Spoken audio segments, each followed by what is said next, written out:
और अगले कुछ घंटों में यूक्रेन पर बहुत बड़ा हमला शुरू हो सकता है। पुतिन ने अपने तमाम मिलिट्री कमांडर्स के साथ मीटिंग की और इस वक्त रूस और यूक्रेन के युद्ध को जो खबर आ रही है उसके मुताबिक पुतिन के 10 बड़े मिलिट्री अड्डों को एक्टिव कर दिया गया है।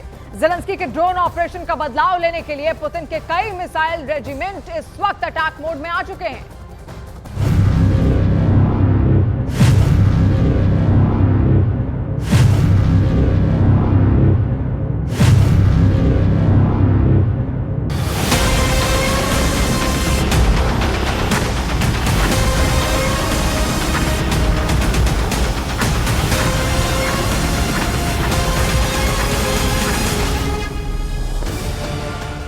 ऐसा ऑपरेशन जिसे देखकर पूरी दुनिया की आंख फटी की फटी रह गई। ऐसा ऑपरेशन जिसने रूस के ऑलराउंड डिफेंस को मारा है करारा तमाचा। ऐसा ऑपरेशन जिसने तोड़ डाली है रूस की सबसे मजबूत दीवार, जिसने फोड़ डाला है पुतिन की सेना का अटूट गुरूर। यूक्रेन ने इस ऑपरेशन को नाम दिया है स्पाइडर वेब, लेकिन अब इसे कहा जा रहा है जेलेंस्की का ऑपरेशन पुतिन खल्लास। ऑपरेशन पुतिन खल्लास यानी पुतिन की परमाणु कमर पर सबसे बड़ा प्रहार। ऑपरेशन पुतिन खल्लास यानी जेलेंस्की का सबसे खतरनाक वार, सबसे खतरनाक मिशन, जिसके आगे रूस का हर डिफेंस पूरी तरह फेल हो गया। एक ही बार में पुतिन के सबसे सीक्रेट 5 एयरबेस पर अटैक हुआ। ऐसा अटैक जिसके वीडियो अब भी पुतिन कैंप को दहला रहे हैं। रूस के अंदरूनी इलाके में जो यूक्रेन से हजारों किलोमीटर दूर है, जहां पुतिन के सबसे खतरनाक बॉम्बर तैनात हैं, उन्हें जेलेंस्की ने निशाना बनाया है।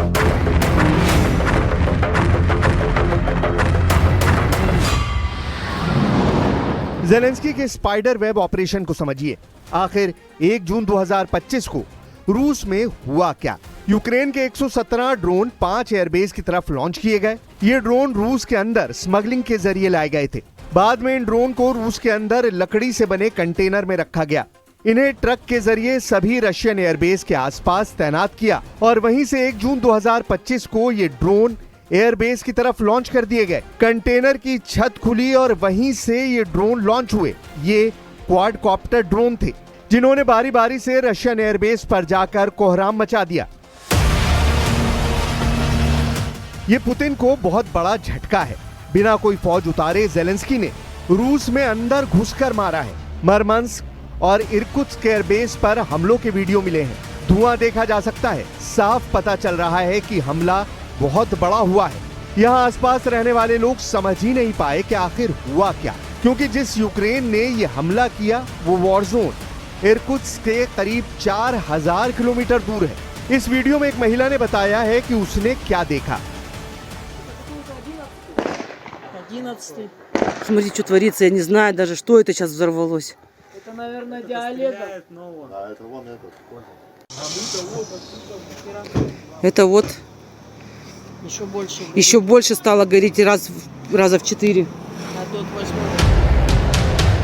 ऑपरेशन पुतिन खल्लास को लेकर जेलेंस्की ने बड़ा दावा किया है। दावा ऐसा जो पुतिन की फोर्स के रोंगटे खड़े कर देगा। जेलेंस्की का दावा है कि पुतिन के 40 बड़े विमानों को तबाह कर दिया गया है। इनमें Tu-95 है, इनमें Tu-22 भी है। दोनों परमाणु बम वर्षक हैं। दावा यह भी है कि पुतिन का अवाक्स यानी आसमानी रडार वाला विमान तबाह कर दिया गया है। जेलेंस्की का दावा है कि पुतिन के 34% परमाणु बम वर्षक खत्म कर दिए गए हैं, जिनसे रूस लगातार यूक्रेन पर बड़ी बड़ी मिसाइल फायर करता रहा है। Щойно була доповідь голови Служби безпеки України Василя Малюка. Блискуча операція проведена на території ворога виключно проти військових цілей, проти саме тієї техніки, яка використовувалась в ударах проти України. Дуже відчутні втрати Росії і абсолютно справедливі, заслужені їхні втрати.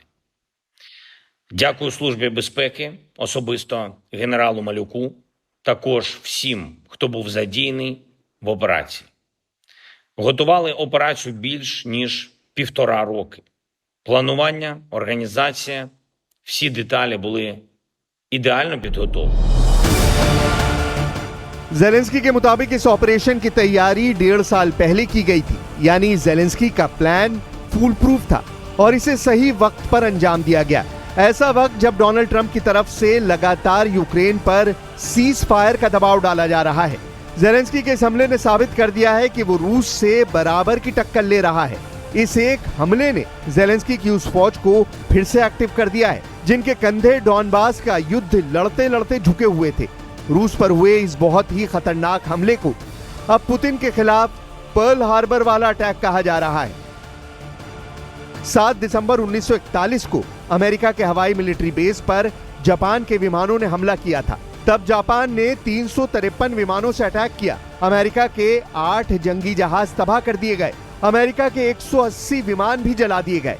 इस अटैक में 2400 अमेरिकी सैनिक मारे गए थे। पर्ल हार्बर का हमला ही था जिसके बाद दूसरे विश्व युद्ध में अमेरिका की एंट्री हुई थी। अब 1 जून 2025 को रूस के 5 एयरबेस पर हमला हुआ। यूक्रेन के 117 ड्रोन से पुतिन के परमाणु बॉम्बर के बेस को टारगेट किया गया और इसमें 40 विमानों को तबाह करने का दावा किया गया है। रूस का दावा है कि 3 एयरबेस पर हुए हमलों को नाकाम कर दिया गया, लेकिन 2 अड्डों पर जेलेंस्की की ड्रोन फोर्स ने 100% स्ट्राइक रेट हासिल किया है, जबकि 3 एयरबेस पर जेलेंस्की की स्पेशल ड्रोन फोर्स फेल हो गई। मरमंस्क के ओलेना एयरबेस पर अटैक हुआ जो यूक्रेन से 2000 किलोमीटर दूर है। इरकुत्स्क के बेलाया एयरबेस पर भी ड्रोन हमले हुए। ये यूक्रेन से 4000 किलोमीटर दूर है। इसके अलावा 3 और जगह टारगेट पर थी। इवानोवो 800 किलोमीटर, रियाजान 600 किलोमीटर, ये दोनों यूक्रेन से करीब हैं। इसके अलावा 7000 किलोमीटर दूर अमूर रीजन में एयरबेस पर हमले की कोशिश हुई, लेकिन इन तीनों जगहों पर हमले नाकाम कर दिए गए। Вражено 34% стратегічних носіїв крилатих ракет на аеродромах базування. Діяли наші люди на території різних російських регіонів в 3 часових поясах. І наших людей напередодні операції з території Росії вивели. Зараз вони в безпеці. Ті, хто нам допомагав. Дійсно, приємно, коли речі, які санкціонував ще рік і 6 місяців тому, працюють та забирають у росіян більше 40 одиниць стратегічної авіації. यूक्रेन और रूस के युद्ध ने सबसे खतरनाक ड्रोन युद्ध देखा है। दुनिया के क्वाडकॉप्टर वाले ड्रोन की जंग सबसे पहले 2020 में आर्मेनिया और अजरबैजान के बीच देखी गई थी, लेकिन अब यूक्रेन और रूस का युद्ध इसका सबसे खतरनाक वॉर जोन बन चुका है। आप इसे उड़ता हुआ यमराज कह सकते हैं। यूक्रेन के युद्ध में ये यमराज चप्पे चप्पे पर सैनिकों को तलाश करता रहता है।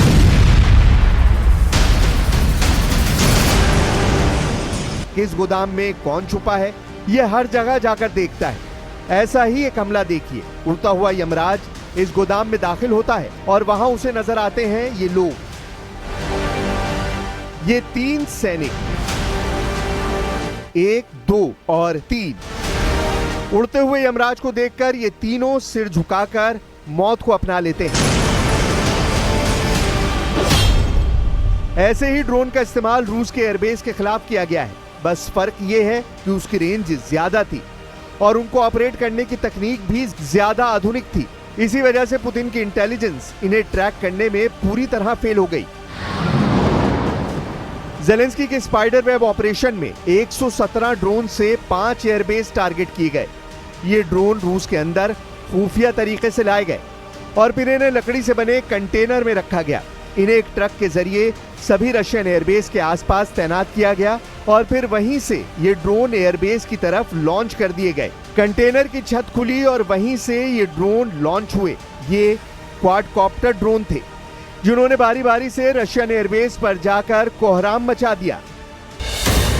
पुतिन के सबसे खतरनाक बॉम्बर जलने लगे। पुतिन ने इसका वीडियो बार बार देखा है और उनका गुस्सा इस वक्त चरम पर है। इस वीडियो ने बता दिया है कि जेलेंस्की हार मानने नहीं जा रहे। इस वीडियो ने पुतिन की सेना का गुरूर तोड़ दिया है क्योंकि जेलेंस्की की ड्रोन फोर्स ने पुतिन के परमाणु एयरबेस पर हमला किया है।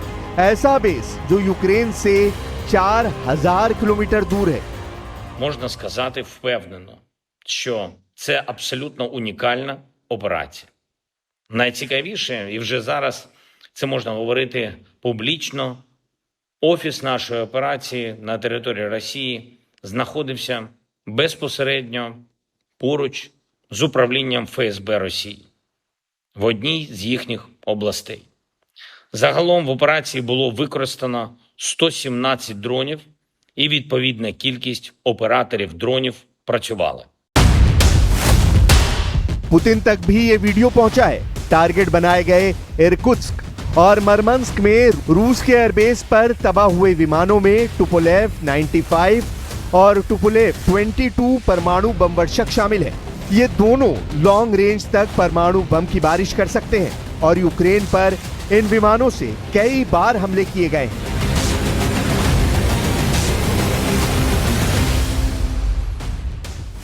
यूक्रेन युद्ध में उड़ता यमराज पुतिन के पास भी है और ऐसा यमराज जेलेंस्की के पास भी है। दोनों अपने अपने उड़ते यमराज से एक दूसरे की फौज की जान ले रहे हैं। फर्क यह है कि जेलेंस्की ने 1 जून को जो हमला किया है वो पुतिन के युद्ध पर सवा सेर साबित हुआ है। इस उड़ते हुए यमराज का नाम है FPV ड्रोन। FPV यानी फर्स्ट पर्सन व्यू, जिसे एक ऑपरेटर चलाता है। इस वक्त यूक्रेन में इसे उड़ता हुआ यमराज कहा जा रहा है। उड़ता यमराज मौत की 100% गारंटी है। उड़ता यमराज न रहम करता है, न गिड़गिड़ाते फौजियों की पुकार सुनता है। उड़ता यमराज अपने टारगेट पर फटना जानता है, इसीलिए यूक्रेन में इसे उड़ता यमराज कहा जा रहा है।